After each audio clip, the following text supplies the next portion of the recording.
And, and I think we are on. Shout out to the people that are here, Chef. Who they? Look at that. That's a Bengal. Usually we don't get a Bengal. That's good. I want to see more Bengals fans here. Venomous, shout out to you. And Reed Overend. By the way, my guys, Tony cannot make it today. Personal reasons. It's not my, my position to say what happened. But Tony, we're with you, brother. Hopefully everything is okay. And then second, I do apologize. I couldn't be here last week. I was going through something. But anyway, welcome back. I'm here. Like we said, we're gonna try to do this every Monday, especially the season ramping up. And we're just ranking, as you know, we're waiting for more news, ranking different positions in the AFC North. We do have Tony did send us his ranking, so we're gonna read what Tony said. And like the thumbnail says, it's going to be tight ends and middle linebackers, which is going to be an interesting conversation. I don't know how much disagreement in this one will be, but it will be interesting. So let's kick off this, not to wait too much, with Ace, since Quincy requested Ace to do. We're going to start with tight ends. Quincy said, let Ace go first. Who's your number fourth? Honestly, the fourth spot for me, I think that it was close for me originally if we were looking at just talent when you look at the Bengals and Steelers. However, the Steelers actually have people that you expected before. So for me, like just being a Bengals fan, I'm not going to be a homer and try to sell you guys on this position and not owning the fact that there's a lot of unknowns at the position. So I think for that reason, the Bengals have to be fourth when it comes to the tight end group. CJ Uzoma, who I think is a very solid tight end. You know, he can make plays. He's a massive human being. He's just a guy that is probably above average. He's probably a guy like in a pinch if you ever have to sub in your tight end and you're hoping for CJ Uzoma to possibly give you 6 to 10 points.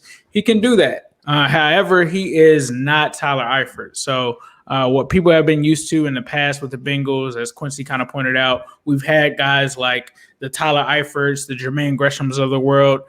He's not that. That's not a knock against him.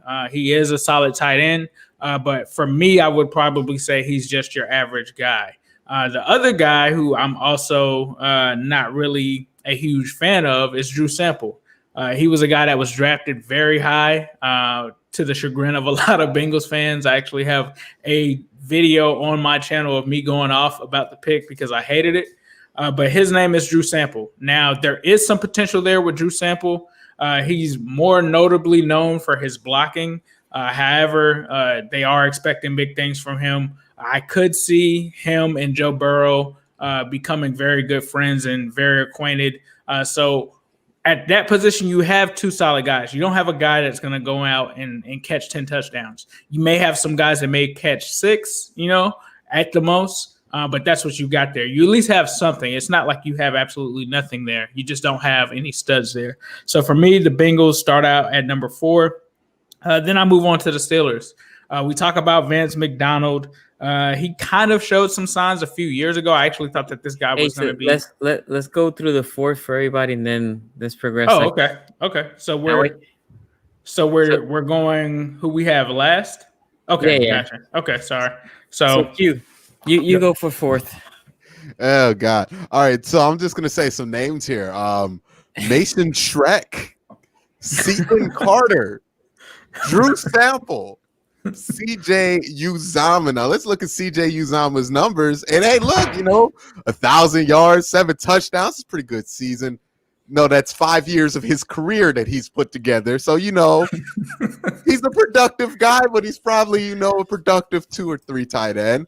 And then Drew Sample was supposed to be, the sleeper George Kittle to some in Cincinnati, to some in the NFL draft community. They thought he was going to break out. It'd be the tight end I remember watching the Flemlow video. Flemlow was like, look, he didn't get touches at Iowa. He was going to break out once he got some touches in the Cincinnati system. And, it don't look like that. And even like when you play on franchise mode, Drew Sample is never even a factor on the Bengals, which is unfortunate because they overrate everybody on Madden franchise mode. But that's irrelevant. So yeah. I don't even got to make this elongated. Bengals are the last place in this situation just because, it's not a great situation they got going on in a tight end room. And I feel bad for Ace because this is going to feel like we bullying on Ace today because we talk about linebackers too. So, I would have to say the Bengals a lock for that last place in tight ends. Yeah, for me, Bengals also fourth. Now, I will say, even though these guys are, for most people, are no-name guys, I think these guys are also going to be better than what people expect because the rookie quarterback or early years quarterbacks, they love that tight end. Because if things get rushed to them, the tight ends usually are there for a 4 or 5 yard curl in the middle of the field, right? They're just there as a safety blankets. And you will see probably Burrow utilizing the tight end more that Andy Dalton used last year, or I forgot the other guy's name that should be forgotten for Bengals fan. Ryan Finley. Yeah, Finley. But I think they're gonna be better. But I also had to put them for. And now I will say, it was close to me too. When I sat down between Dan and the Steelers, like Ace said, but the Steelers have people that have occasionally, very occasionally, but occasionally put good seasons. They're more named than anything, but occasionally put some good seasons. I'm gonna read you here what Tony said. Tony also had Bengals fourth. He said Usoma is fine, but he's not a tight end one. The Bengals are looking for Sample to step up and beat the guy. Rookie QB love tight ends, so he'll get his opportunities. Complete projection right now as Sample only played in 9 games last year. So he has the Bengals also at fourth. So I'll go back to Ace for your number 3. For number 3 for me, it's going to be the Steelers, and I think you kind of alluded to it a little bit. You talked about Vance McDonald. He has flashed some skill in the past, but he hasn't really put it all together with the Steelers. So they're waiting to see that. And then also you have Eric Ebron, who your boy Tony loves. He's hoping that he's 2017 Eric Ebron and not the Detroit Lions version of Eric Ebron, who plenty of fantasy players know about. But with that being said, I think that gives the Steelers there my vote. So we'll have to see how Ben uses them once he comes back. But I think that they're at least good enough to at least be notable more than the Bengals. How about you, Q? All right. So, yeah, it's going to be the Steelers here at number 3. And there are some names that I know even on the bottom of this one. You got Eric Ebron, who had a good year in 2017. Let's emphasize. Had a good year, one good season in his entire career, one Pro Bowl season, and then kind of fluttered out for the rest of his career. He reminds me a lot of a more athletic, more capable David Njoku, quite frankly. Vance McDonald, he's solid. He's good at his spot, number 2. I think he's a good, reliable guy. You got Zach Gentry. You got a guy, Kevin Rader, who I love Kevin Rader, because he went to Youngstown State University, had one of the greatest catches in Youngstown State University history, brought the Penguins to the national championship game. One of my fondest memories, but I was surprised when I found out that he had a 4-year NFL career. I'm not going to lie there. It wasn't really that great at Youngstown. Sorry if anybody in the Raider family is hearing me. So I love the guys that they have there. I just don't think they have anybody who's going to step up and be a huge difference maker there. I don't think Eric Ebron is going to be 2017 Eric Ebron. I think he's going to be Eric Ebron, which is to say he's going to have some games where he looks amazing. He's going to have some games where you forget about him, and he's going to end the season with 6 touchdowns and 685 yards or somewhere in that range. And you're just going to feel kind of disappointed in Eric Ebron, but he's not going to be completely terrible. So that's a number 3 tight end room, especially look at the other 2 teams at the top of this list that are more reliant, especially with these 2 teams being more reliant on the play action run game on their tight ends. It makes sense that they're at number 3 here. Yeah, I would say if we think about it, I will also put the Steelers at number 3. Ebron, like Quincy said, he has flash. Ebron is a lot of name, right? He came very high. He was a 10th overall pick. I remember when he was coming out of North Carolina, I liked him. I thought this dude was about to take the league, right? It was going to be a mismatch problem.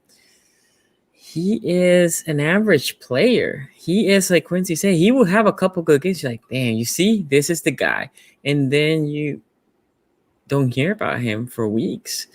And Tony, I said, Tony said, "Oh, 2017," but the reality with Ibram is by now he has a career. It's not like he's a year or two into the career. He has had a career, and he's in his third team. Yeah, he's a veteran, so you can go back and check. He has one good year. So just for statistics, that's an anomaly more than a trend. And last year he went back to what Ibram does, right? So, and then Vance McDonald is another guy that will have a here and there big play, and then he's a strong dude, so he will break a big tackle, and then people will get like, "Yo, this is the guy," but he's always hurt. He never materialized. His best ability is your availability, and dude misses a lot of games, which is a problem, right? Let me see what Tony wrote here. Tony said he also has the Steelers at number 3. I'm shocked with that. Vance McDonald has flash moments of brilliance, Jaguars playoff games, Bucks Monday Night Football game, but had a down year in 2019 along with the rest of the offense. Ebron had an awful year in 2019, but the Steelers are betting that sorry that he can be a catalyst in the red zone as well as a safety valve for Ben. I'm excited about the position, but there's a huge question mark as to whether Ben/Fitchner can get these guys playing at a high level again. Okay, so he has them third. He didn't mention 2017 Ibram. I'm surprised. I thought that was where he was going. That's why I laughed. Anyway, Ace, take it with number 2. For number 2 for me, I'm gonna have to go with the Browns, and you're probably gonna ask why. Because I'm not counting David Njoku because he doesn't want to be there. He's already requested a trade to get out of there. Cancel that trade request. But the other thing is that Quincy does not want you guys to know that he's actually closer to CJ Uzoma than he is Tyler Eifert in terms of his career. But the bright spot of that is that we do go over to his replacement and we talk about Austin Hooper. And this is a guy that Cleveland spent money on. He's a solid tight end. He's not, in my opinion, going to be the best tight end in the division, though. And so that's what kind of made me put the Browns at number 2. But Njoku, from what I expected with him coming in as a first-round tight end, you just expected him to really take off last year. Obviously, injuries played a part, but I just don't know where he fits into this Browns offense this season with so many mouths to feed. When you talk about Landry, OBJ, now Austin Hooper, you also have the 2 running backs. So he's definitely a nice guy to have for sure. But I really just want to see where his role is going forward. I think Austin Hooper at least comes in and gets, maybe 8 to 10 touchdowns, possibly with Baker if he establishes that rapport with him. But for that reason only is why I have the Browns at number 2. Okay, Q. We've been doing so much agreeing over these last few weeks. It's been beautiful. The chemistry's been great, fellas. But today we're going to have to disagree a little bit because the Baltimore Ravens are going to be number 2 here for me. And I get it. Their tight ends were amazing last year, but they lost Hayden Hurst. And, Mark Andrews is really good. I'm not trying to downplay how good Mark Andrews is. He's good enough. He's really good. He's so good that you live with the issues that Mark Andrews has. And one of the biggest issues that Mark Andrews has is focus drops. This dude will just get into random spits where he just drops not a ridiculous amount of balls, but enough amount of balls that are that become an issue. And for Raven fans that want to dispute this in the comment section, don't you dare try to do this with me because I argued with y'all last season about how, drops don't count against Lamar Jackson. All right, the drops don't count, but it got to count for somebody. And Mark Andrews was dropping most of them balls. And let's not lie. Every single tape y'all sent me about all these drops Lamar was dealing with was Mark Andrews. Butterfingers down the middle. Now, I ain't gonna lie. The man could get open like nobody else because he be Travis Kelce open on some of these plays. Like, he is an amazing player. So good that you kind of try to forget about his drops, but this man be dropping too many balls. He's not He's good. He's good from a consistent level of play. Like he'll play good. He'll get open consistently. Will he catch consistently? That's the question with Mark Andrews. And at the tight end position, I don't like that being a question now. It's not something that's going to put them below average. It's still above an average tight end room, but it's something that does kind of down them a little bit underneath what I think is the number one team, which we'll get to in a minute. Then you got Nick Boyle there, and I like Nick Boyle. He's good. He's not great. He's all right. He's a solid option there. But what drops did Mark Andrews have? Who just commented that? Like, anyway. So let me to add to Quincy, Mark Andrews has 7 drops last year. No, you can keep going. This is just to fuel your argument. He had 7 drops last year, and he had some miscommunication. I remember in the Browns game, at least he had that miscommunication with Lamar going. Like he's not polished. Once he gets polished, like in 2 years, Mark Andrews is going to beat Travis Kelce. Let me be clear on that. I'm not hating on Mark Andrews. I'm just saying this is where he's at. He's going to be Travis Kelce in 2 years. He's going to be one of the top tight ends. He's going to be worth a lot of money. I don't even know if the Ravens are going to be able to keep him long term because he might, Lamar and him are going to come up around the same time. But he's a boss. He's a baller. I don't like what they have behind him as much as I like what's behind Austin Hooper and the Browns. And I'm not saying that Austin Hooper is a better tight end than Mark Andrews. I'm just saying I like what the Browns have behind him. And once we get to number 1, I'll explain that further. But Sonny. Okay. For me, this is very close. I'm not going to lie. This is very close. The reason why it's close is Njoku has the potential to be a hell of a tight end. But like Ace said, he hasn't been able to put it together, right? He's closer to Osuna, was it the one you said? CJ Uzoma. Uzoma. Yeah, he's closer to him. The problem with, and then like also Ace said, he requested a trade. And after you get from Hooper is a bunch of, I don't even know. I mean, they're just bunch of CJ Uzomas, a bunch of Drew Samples, Harrison Bryant. Hold on, but let me get to number 1. but I love Hooper. I think Hooper is a great tight end, a sneaky tight end for the Red Sox specifically. Also, a guy that it might become Baker Mayfield's best friend, especially on third and middle, which we'll see how that dynamic goes because that's currently, in my opinion, Landry's role. But I think Hooper was a great sneaky signing for the Browns. And like I said, for me, this was tight. I mean, I had to think. I was debating who for me was first or second. And the reason why I put the Browns second was I think Hooper, although good, is not better than Andrews. And I think Njoku right now is such a question mark. Although for Boyle's numbers are not there offensively, he is a blocking tight end. He does what the other portion of the tight end is supposed to be on the blocking. He will leak on the flat. He will move. He will go as a full. I mean, he does a lot of things. And that's why I mean, for me, it was close. I mean, this is not like, oh, the Browns are definitely number 2 versus number 1, but it was slightly. And before we go to number 1 to Ace, let me read what Tony said. Tony actually agreed with you, Quincy. He says Mark Andrews is without a doubt the best tight end in the division, and that alone could have made the number 1 group in the division. They traded away Hayden Hurst, I'm assuming because they have believed in Boyd as a tight end too. It's a good group, but not as loaded as it was a year ago. Okay. Ace, go ahead, man.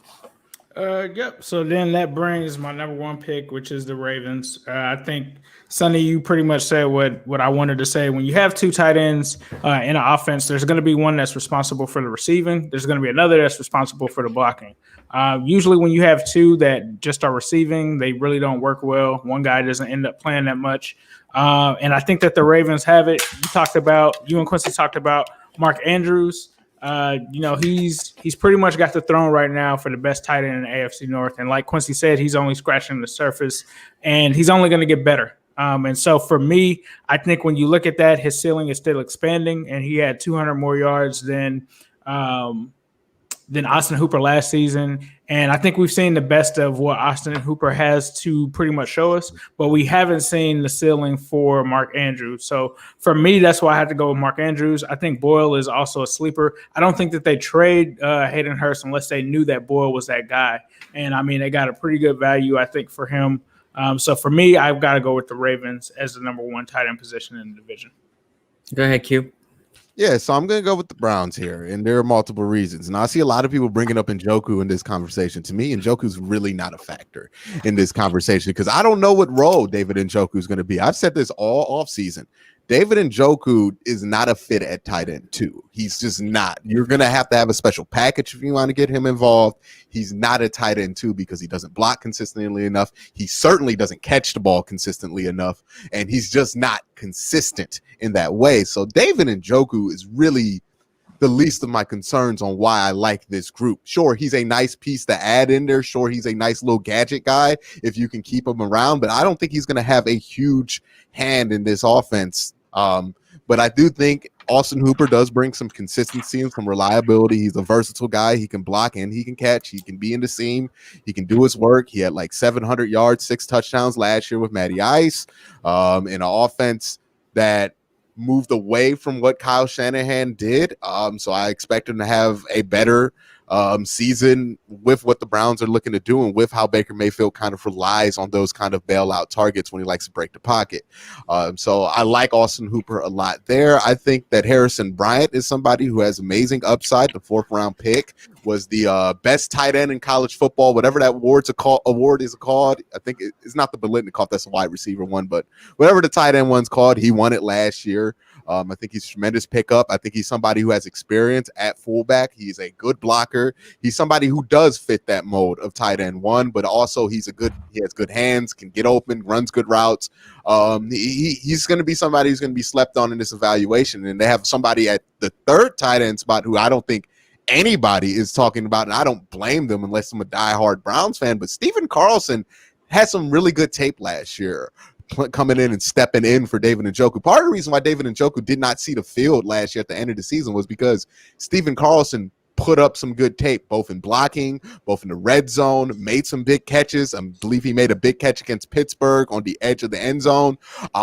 This is a guy who has good potential for that number 3 spot, and I think the John Mackey Award. Thank you, Troy.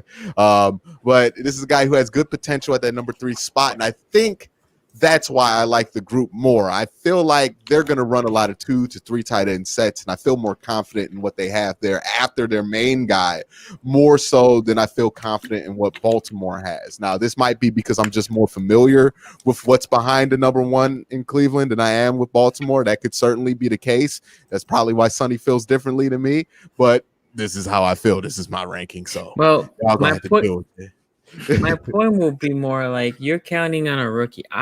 This is when I rank wide receivers. I had the Ravens on the bottom, right? Because although I love my rookies, Duvernay and Prochet, they're still rookies, and that will reflect my ranking on the middle linebackers too. Look, the Ravens had 2 receiving tight ends, on Hurst and Andrews. Yes, Andrews does have some drop problems here and there, and that's no disputing. And sometimes they're very unfortunate moments. Well, because it has led to interceptions. Now then, he is the best tight end in this division, and Nick Boyle is such an asset, especially how the offense that we run, because he blocks so well, and he creates. Sometimes he is a leading blocker for us. So when you go to 2 tight end sets with us, sometimes Nick Boyle leaks, sometimes he stays on the blocking side, and he blocks spectacularly. I mean, he has blocked elite outside rushers. Now he cannot do that a play in and play out, but he can do it for a play here, and he has done it well. So I think it's a more complete between those 2 versus the 2 of the rest of the division. I think the thing with the Browns and the Ravens is their number 1s are very strong number 1s. We're talking top tight ends in the whole league between Hooper and Mandrews. But the number 2 are second tier. In my opinion, you go with Njoku, you go with Brian. Brian is an enigma at this moment in the league. And Njoku is pretty much the same thing. I wouldn't with say Njoku's an enigma though. Like this guy did have over 600 yards a year but ago. the problem with touchdowns. him is He can did you put up count on good him? numbers before, yeah. And it's like there are issues with him. Can you depend on him? He's not a complete unknown though. Like I would No. see a team taking a flyer on him. And I think if I don't David think Njoku is in the position to be a depth guy or your third or fourth guy, you're in a really good spot with your tight end room. And I get what you're saying. You're saying I'm relying on rookies. I think that's true if I'm relying on my rookie to be the best guy or be one of the best guys. I'm not really relying on the rookie to be one of the best guys. I'm relying on a rookie to be what's realistically a fifth or sixth option in this offense behind all of the wide receivers that the Browns have, behind all of the tight ends, and behind Kareem Hunt, but Quincy, behind Austin Hooper. that's what Boyle is, right? And that's what Boyle is, being an Boyle excellent is like the blocker. third option in that Ravens offense. No, though, because not in the there's passing Hollywood. game. There's Hollywood Brown. There's Mark Andrews, and then there's your other tight end. Lamar hits his tight ends like 60% of the time. Yeah, The but it second was tight end is going to be a bigger factor than the third or second wide receiver. It was Mandrews, Hollywood, and then there's a drop for everybody in this offense on the offensive side. And Hayden Hurst got some of the because Mark Andrews didn't play one game or 2 games and left hurt another game, and that's when Hurst took some of those catches. But if you take those games out, Hayden Hurst really didn't have that much of an impact. And the reality is, the Ravens are setting up this offense to be more of speed guys that they can do some quicker pass in the open field and let them produce yards after the catch. But what I'm saying is, if I take my number ones, meaning Mandrews and Hooper, Boyle is a proven blocking tight end. That is what the Ravens need. The catching part of Boyle, although he has good hands, it's not the important thing that Boyle brings to this team. It's the other asset that you said that Brian will bring to the Browns, and he may do it great, but at this point he hasn't done it, right? So I cannot. That's my reason. Again, for me, it was very close between the Browns and the Ravens because I do like Njoku, but it's the dependability of him being there, right? So, let me read quick to my point. The Ravens last year, Nick Boyle, the third tight end, was right up there with your second wide receiver and Willie Snead in targets, like 46 to 43. They're relying on him to carry much more of a load than I'm relying on the Browns' second tight end. That's all I'm saying. Yeah, but I totally agree. One thing that I will say though is that you can't really count on rookie tight ends. They historically, like as rookies, have never really contributed much. Like Tyler Eifert didn't contribute much as a rookie, and he was, a first round draft pick. I think it's usually year 2 where you start to see those guys kind of catch on, but just unless we're talking about Rob Gronkowski or something like that, like generally those guys don't really contribute much in the first year. Let me read what Tony wrote. Tony, again with Quincy, he had the Browns, and he says this. Yeah, I know. This all comes down to my undying love for Njoku. Look at his reasoning. Yes, he's terrible. Yes, he's terrible. Yes, he asked for a trade, though he just walked it back. But he's the Browns' Duck Hodges. Oh man, then you're in trouble. Oh my God. What does he mean? What does this mean? I want to believe in caps. Hooper is obviously tight end 1 and should help Baker get out of the trouble with some easy throws. If Njoku ever gets to his potential, this is an electric group. And I agree with that. With that last sentence. Okay, let's go middle linebackers. We're gonna keep it rolling with Ace. Ace, you can take the first. All right. So I'm gonna shock everyone here because you guys are probably listening here. We were talking before the show. People were kikiing and laughing and stuff like that. And I let them get their jokes out. I let them get their jokes out because they're expecting me to say that the Bengals are 4th, but I'm not. The Ravens are actually 4th. Oh, you want to know why? The Ravens are 4th. And this is the reason why the Ravens are 4th. It is strictly because of one player, Josh Bynes. The Bengals actually have a guy that was a veteran that actually used to play for the Ravens. And Ravens fans, you guys know how good Josh Bynes is. Josh Bynes is going to be our starting linebacker. Now, I don't know what Tony was thinking. I don't know if he looked at the depth chart wrong because he thinks that Jordan Evans is starting. That's not happening. we signed Josh Bonds for a reason. He was one of the reasons that we brought him in, especially with our linebacker core looking so crazy. So for me, it's going to be the Baltimore Ravens. And you ask why?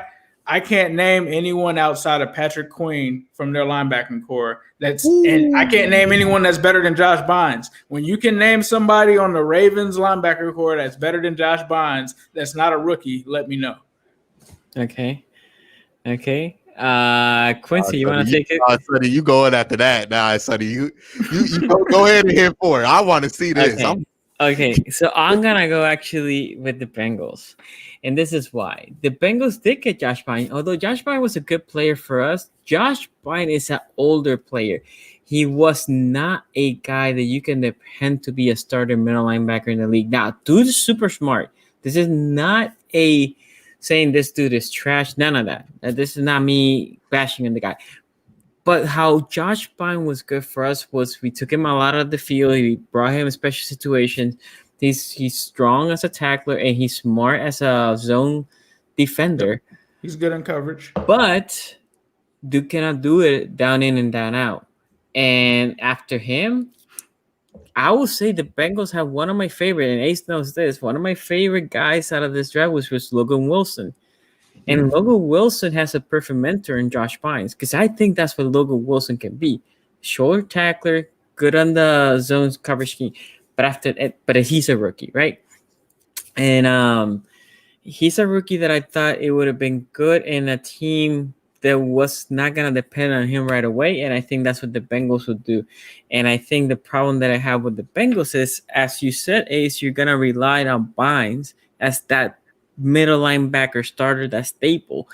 And again, in my opinion, he's good, but he's good in short bursts. I don't think he can be a guy that is. This is why the Ravens brought him in week 2 when he wasn't even in a roster for the entire preseason last year. And again, he played good for us because he played very good. 76.6 on Pro Football Focus. Look, if we're talking about overall, I know, 75 on run defense, 73 in coverage. That's pretty damn good. It's better than good.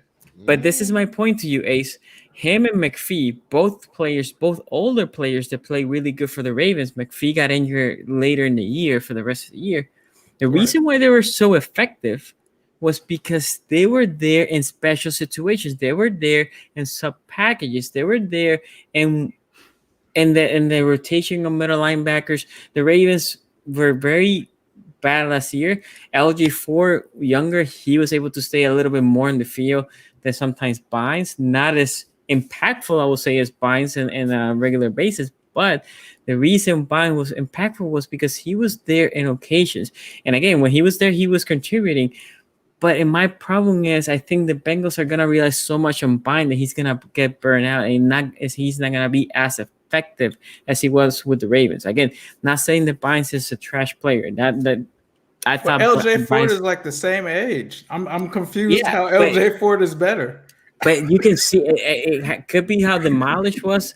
But I can tell you when they were playing, you can see that LJ Ford he was there more in the field. LG Ford was playing special teams.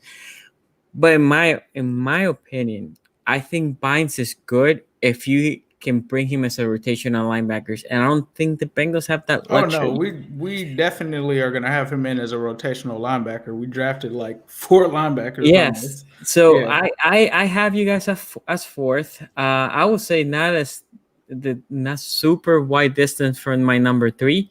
But definitely a fourth. Quincy, let me read what Tony said here, and then I'll get you, because Tony has a sentence. He has fourth for the Bengals. He says, "Yikes! Are they gonna start all rookies this year? Jordan Evans, Jermaine Pratt, not great. Bengals, not great." Okay, I'll take it, Quincy. Ace has made a compelling argument. I think he has made a compelling argument. Sonny, you made a compelling argument. So did my guy Tony. See, Tony didn't put Josh Bynes though. That's why, like, if you had Jordan Evans is starting, there's no way that you know that Josh Bynes is on that team. And you know what? I'm just enjoying this argument because somehow the Browns have been left out of it. And there are some questions about the Browns linebacking room that I'm not gonna act like don't exist. But since the argument is between the Browns and it's between the Bengals and the Ravens somehow. Oh man, it's gonna be difficult. But yeah, I just looked at that. Ace, you make the great point about Josh Bynes, and then I look at your depth chart, and I got with Jermaine Pratt. Logan Wilson, he's a rookie. Yeah, I'm gonna have to go with the Bengals here for. I tried to believe that the Ravens could be four. So how does Malik Harrison and Patrick Queen, with them being rookies, convince you that they're better than Josh Bynes, a veteran linebacker? I'm not saying that they're better than Josh Bynes. LJ Fort and Chris Board, what? I'm saying that Josh Bynes and LJ Fort are relatively on a similar level. They got picked up at the same time last season. They're both on the street last season. So I think they're relatively on the same level. They're veterans. You can plug in there. They can make sure that the train comes on time. They're going to be in the spots that they're supposed to be. That was a big problem with the Ravens. By the way, shout out to the Jets because they're in the exact same situation that the Ravens were in at the beginning of last year because they're not going to have CJ Mosley and they got Peanut, I guess. But I thought LJ Fort was playing special teams last year. So how was he a factor for the Ravens? He was playing special teams and middle linebacker for the team. Last year, the Ravens had a rotation of LJ Fort, Josh Bynes, and Peanut. Sorry, Quincy. Yeah. Now, everybody knows here that watches the show religiously, I'm not the biggest fan of Patrick Queen. I'm not necessarily sold on Patrick Queen. But Patrick Queen does have more upside than I believe the rest of the Bengals starting roster at linebacker.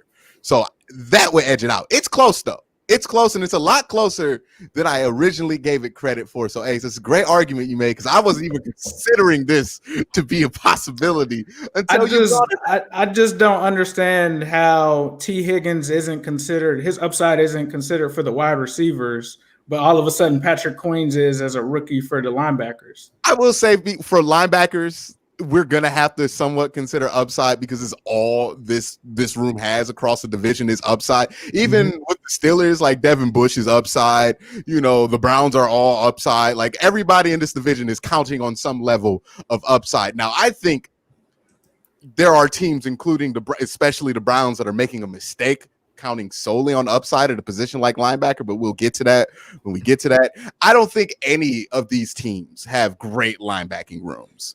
But I would say if we're going to have to rank them, unfortunately, I think the Bengals do come in last, but by a small margin, really. Yeah. Let me. Oh, no, I already read what Tony said. Ace, go ahead and take it with number 3. Number 3 for me is the Bengals. Like I said, Josh Bynes to me is definitely the factor there. One of the top linebackers on Pro Football Focus, whether he was owed or not. Jermaine Pratt also was a guy who was very solid last season. I think a lot of people are kind of sleep on him. But Jermaine Pratt was actually a decent linebacker. And then you talk about Akeem Davis-Gaither. You talk about upside. Akeem Davis-Gaither has upside because he can play multiple positions. He's good in coverage. He can also rush from the edge.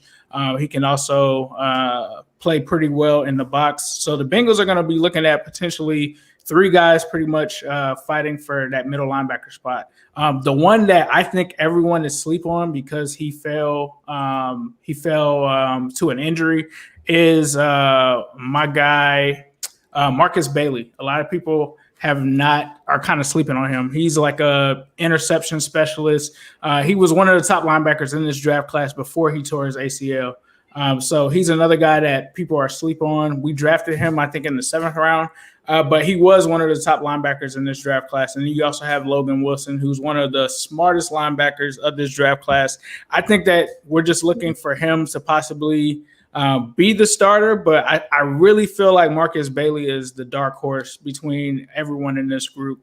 And so I think what we're going to end up seeing is probably Akeem Davis-Gaither, Josh Bynes, and then you'll also see either Logan Wilson or Marcus Bailey. So for that reason, I've got the Bengals at number 3. Q, you want to take it? Yeah. So the Ravens are number 3 here, and that's a little bit of a change from what I originally was planning to go in because, again, Ace didn't make a very compelling argument.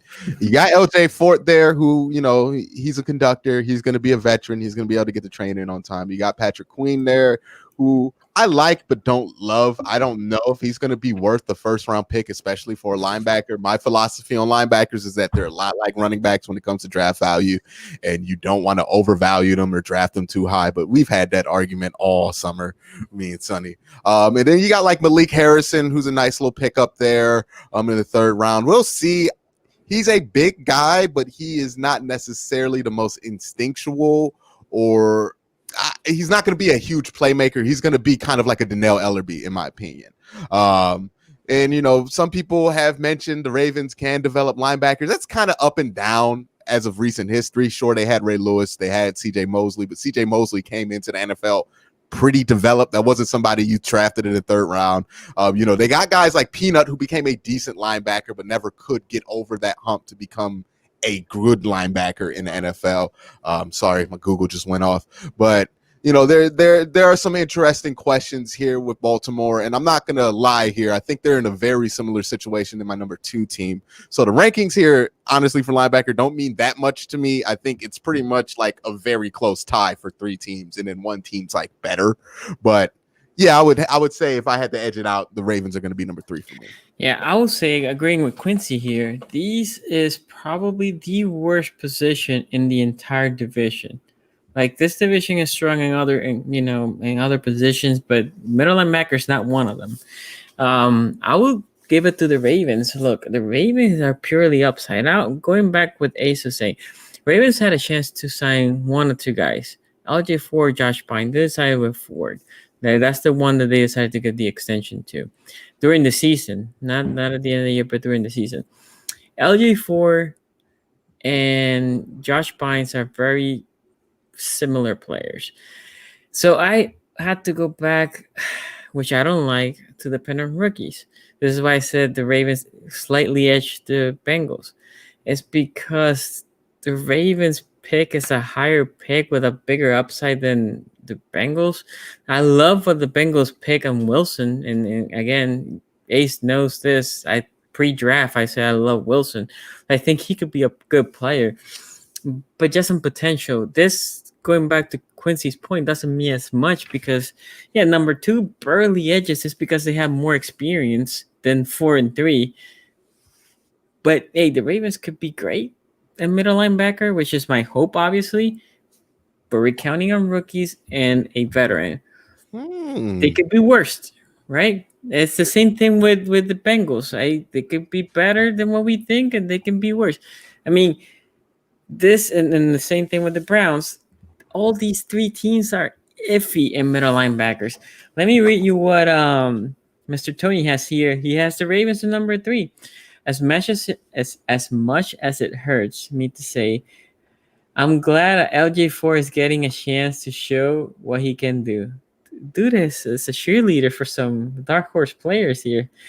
Even if it is in Baltimore. He was so underappreciated in Pittsburgh. Unfortunately, because I'm not taking rookies into account for this exercise, I can only talk about Ford. Quinn will be fine, but I'm going to wait to see him show in the field before I put this group any higher. And that's fair. Okay, so let's go with number 2, Mr. Ace. Who's your number 2? Number 2 for me is going to be the Browns. I really like Mac Wilson, but as Quincy kind of alluded to, there's not much really there. I do like some of the upside that they do have with some of their young linebackers, but really what really drew me to that is the Mac Wilson selection. He's a guy that I wanted for the Bengals a couple years ago. But outside of that, that's going to give them that number 2 spot. I think it really just comes down to those 2 starting linebackers when I look at them from Pittsburgh and from Cleveland. So that's where I'm going with it.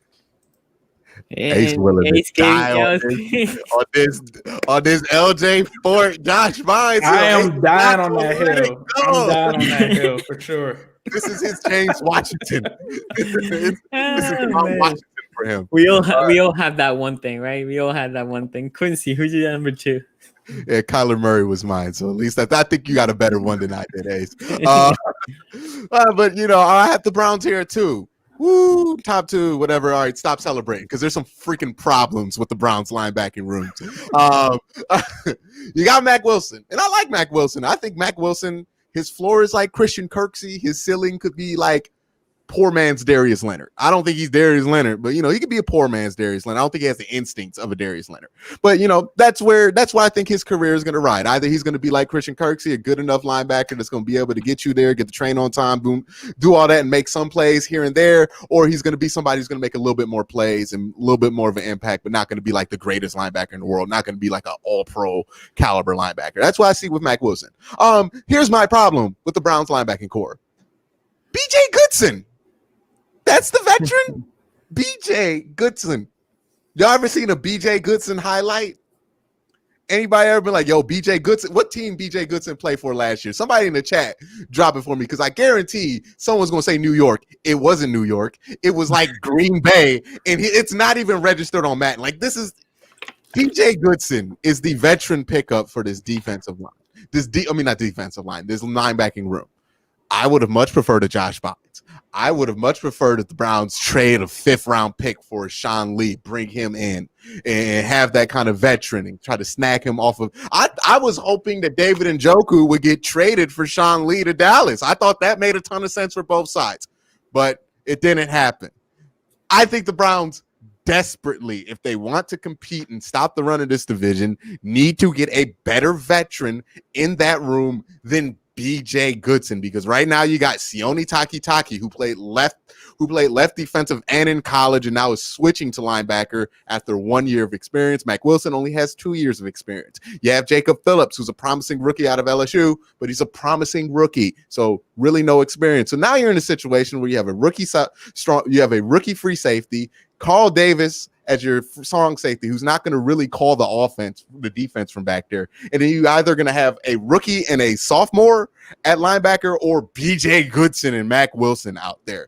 Either of those are not preferable. I don't trust any of them to run the defense. And I think having Mac Wilson wear the green dot and run the defense is going to have adverse effects, because one of Mac Wilson's flaws, while I like him very much, is, again, his instincts aren't that great sometimes. He will be on the complete wrong side of the field. He will open up some plays. He kind of reminds me of a better version of Peanut, because some of the same problems that y'all had with Peanut exists with Mac Wilson. Just Mac Wilson's a little bit more talented. He can make up for some of those, and he can make some more plays. But I'm just not a big fan of the veteran that they have there. I thought they could have done much better.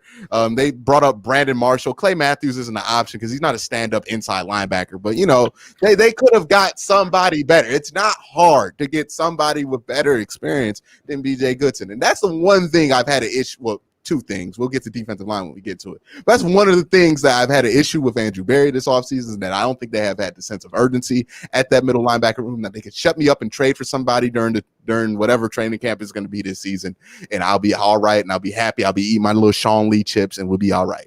But until then, yeah, the Browns are the second best linebacking core in this division, but that don't really mean much, because, man, I'm not happy about this line. I don't think this linebacking crew ain't going to stop Lamar Jackson on the edge. What they going to do about that? Lamar going to run right past them. What they going to do about Joe Mixon and Joe Burrow when they start getting loose? Nothing. Absolutely nothing. Not a single thing. They ain't going to stop the tight ends. They're not going to stop the run. This is not good. This is not a good situation for the Browns to be in. Now, I am being incredibly negative for a number 2 pick here. There is upside. Mac Wilson is very good. I think Jacob Phillips will be very consistent. And I think those two will be a good pairing at the later part of the season. But, man, for the first 8 games, when we played, 4 division games? How are we going to stop the run week 1 against Baltimore if BJ Goodson's out there spying on Lamar Jackson? Tell me that's a good idea. Tell me that's the best solution we got, is BJ Goodson with the spy on Lamar Jackson, or better yet, Grant Delpit, who can't tackle. I'm just worried about their ability to stop the run, and I would hope they would get somebody who just makes me feel a little bit more confident. But yeah, they're number 2, I guess. Yeah, so I will say the big thing, the reason I have the Browns number 2 is they have a little bit more experience than the Ravens, right? I like Mac. I think everybody here thinks that Mac Wilson's a solid middle linebacker. Nothing special, but solid. And you can win with solid middle linebacker, especially if your D line is good. If your D line is good, that can help your middle linebacking position. And today we're not talking D line, but the reason I have them too is because they have a little bit more experience. Both the Bengals and the Ravens. The Bengals and the Ravens have one veteran, and the rest are just rookies, right? We literally just rookies. The Browns have young guys, but at least they have a year or two in the league with some middle linebacker experience. Look, again, I'm going back with middle linebacker in this division is pretty bad, or it's based on potential. Let me not say bad. It's just based on potential. Like I said earlier, the Bengals could be great at middle linebacker at the end of the year, right? Because they have a bunch of rookies that all might pay out. It can be horrible. The Ravens, and as a Ravens fan, I'm hoping we're great. I'm hoping Patrick Queen. I'm hoping Malik Harrison. They're rookies, and they can be bad too. So we might be horrible as a middle linebacker. We could be great. And I think the Browns are pretty much in the same place. They could be better, but they can also take a step back. We'll see. Reason for me their number 2 is just edging on experience. Let me hear what Mr. Tony left behind. He says Browns. Question for me here is whether they are going to start Taki or go with the rookie Jacob Phillips. I have to guess it's Phillips taking over Schobert, but it's a big loss. Schobert was a good but never going to be great player. The Browns were probably right to let him go, consider how much Jacksonville paid him. But it still leaves a hole in the unit. Mac Wilson is the standout player here, coming off a decent rookie season. He's a player the Browns probably want to build around. That was a number 2 for Tony. Okay, so I think number 1 is pretty much the same for everybody. But Ace, tell me why the Steelers are number 1 for you.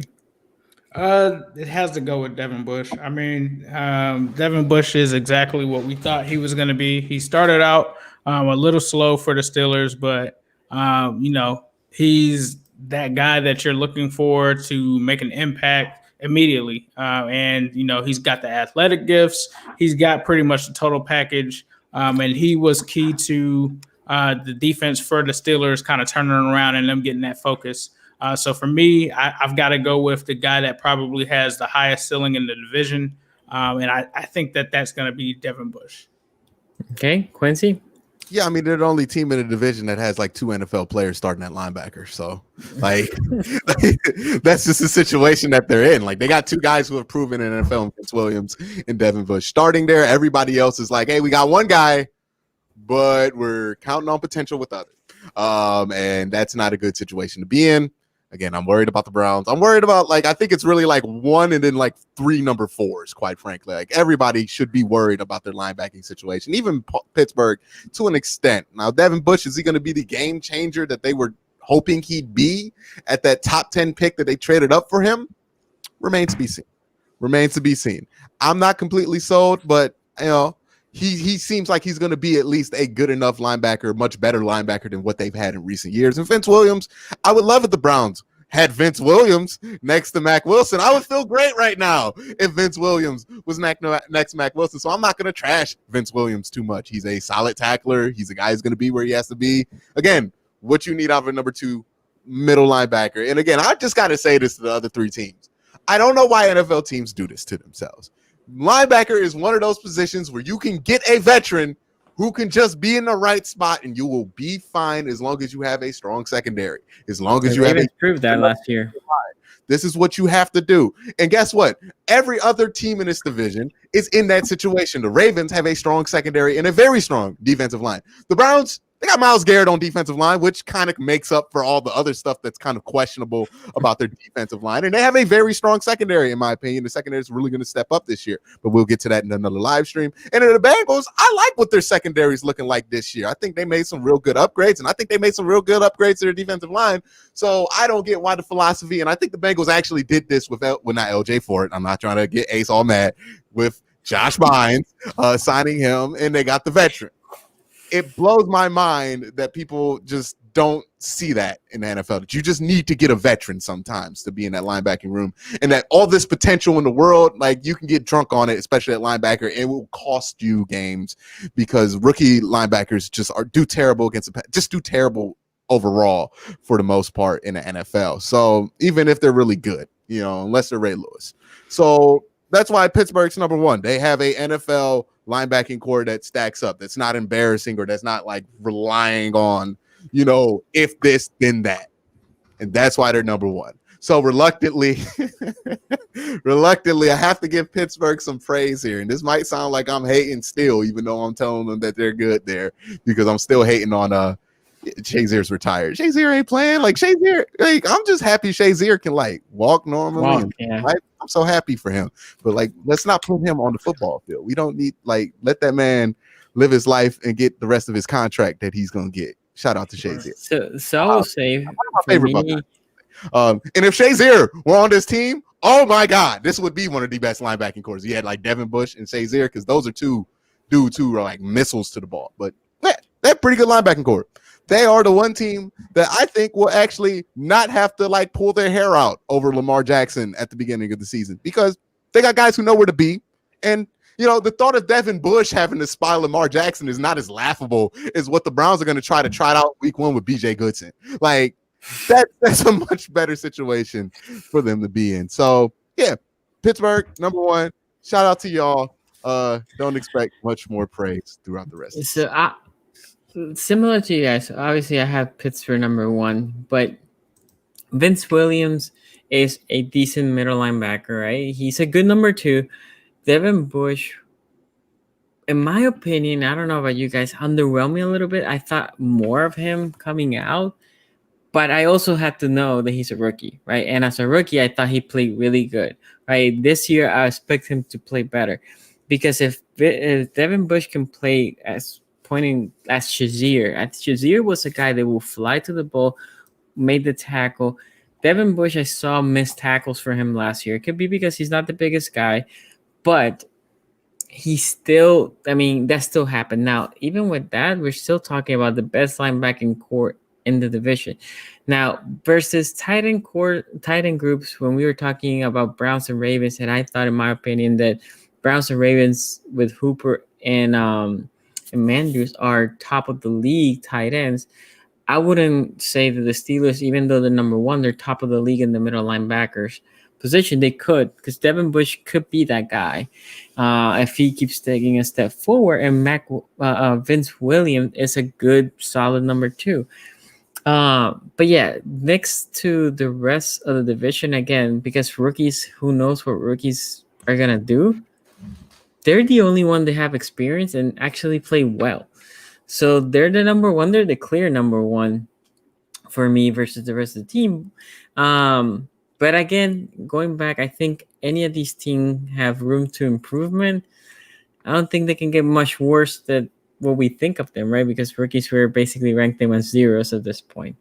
Anyway, let me see what Tony here wrote. He has an essay here for the Steelers. So Steelers says, I don't know if you can tell by what I've written so far, but this is by far the weakest position group in the division has to offer. The Steelers are number one by default here.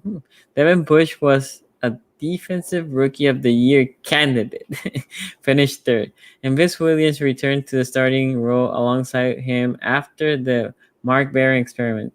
Williams will be a great complement, downhill run stuffer, and underrated blitzer to Bush sideline to sideline playmaking ability. Also, no one has depth in the division. The Steelers are paper thin, but that's true for all four teams. I think it's fair. What he wrote. One thing I want to say for everyone that was saying that I was crazy to say Josh Bynes was good last year, let me just show you guys this. If we can add this to the screen, please, my friend. Yeah, I'm dying on that Josh Bynes hill every day, because this is the entire division, and this is every single snap from last year. Pro Football Focus. Higher than Vince Williams, higher than LJ Fort, higher than all of those guys. Yeah, my point is with this Ace is Bynes is good. Again, I never trashed Bynes. I never Vince did it. Williams is the same age. Vince Williams Yeah, is the same yeah. age. LJ But Ford is again, the same age. I I think rest my Vince case. Williams is a good number two. My point is more Bynes is good in short spurts. He ain't gonna be great He if played more snaps. How did LJ I Ford? He know. played twice the number of snaps as LJ Ford. I know, and the Ravens are not gonna depend on LJ He Ford to played be more there. snaps than Vince Williams. Is Vince Williams good in short spurts too? Like the I numbers get don't lie. That's all I'm. again, That's Vince all. Williams. My point is, you're saying he's gonna be your number one, right? Bynes is your number one. I think the Ravens are going to camp thinking Patrick Queen is their number one. My point is more Bynes. I think he can be good. Again, he played good for us. If you can contain his snaps, if you can bring him in special situations, I don't know if that's what the Bengals are gonna do with him. We If that's have what they're plenty gonna of do them. with him, We have plenty of guys to spell him with. We're not just gonna. It's not gonna be 90% of the snaps is Josh Bynes. okay. Okay, well, again, for me, it was very close. You can flip a coin 4 and 3. I mean, for me, it was those two teams are the worst just because they're basically all rookies, and the Browns edge them because they have a little bit more experience. That's how I have this division for middle linebacker. Anyway, I will say, as we're closing, guys, thank you for watching. First of all, please like and share, subscribe if you haven't. Second, I love the interaction in the chat. Sometimes we cannot answer the question. We'll try to make sure it's on the screen, and we'll try to answer some of the questions and all that. But the interaction between you guys, I think, has been respectful, although trash talking, which is what we want here, right? We trash talk is fine. It's all about debates and all that. It's good, and as the season progresses, it's gonna be even better. Anyway, before we close out, Ace, where they can find you, man? You guys can find me on New Stripe City on YouTube. I'm also on Twitter at New Stripe City, and Instagram at New Stripe City. Cute. You also forgot you could find you could find Ace Boogie at the Josh Bynes fan club. In the Josh Bynes jersey now. It's official. Yeah. Josh Bynes 2020 Ace Boogie right there. But my name's Quincy. You can find me on YouTube. Just search my name in there, Quincy Carrier. I pop up. You see my face. You see all kind of things that I'm doing. You can also find me on Twitter at Quincy. And check me out there. So y'all know what it is. You can find me, SZG Sports, on YouTube, Twitter, IG, Facebook. Also, the description or the YouTube channel are in the description below, by the way, guys. And second, Tony, like I said, he couldn't be here. He'll be back next Monday, hopefully. It happens, guys. We're 4 of us. Sometimes one of us cannot make it. We're trying to make sure we're here every Monday. So just bear with us. But Tony wanted to be with us. Again, he sent everything that he wanted to say in the notes. Not as colorful as when Tony comes. But hey, we'll be back here. And hopefully all 4 of us will be here next Monday, ranking 2 more positions. The one day me and Tony agree on literally everything. I know, man. He can't be here. See? He gonna think I don't love him. See? I know. Literally here. We agreed on literally everything today. He couldn't be here. Anyway, guys, thank you for joining. We'll see you next time. Peace out. See ya.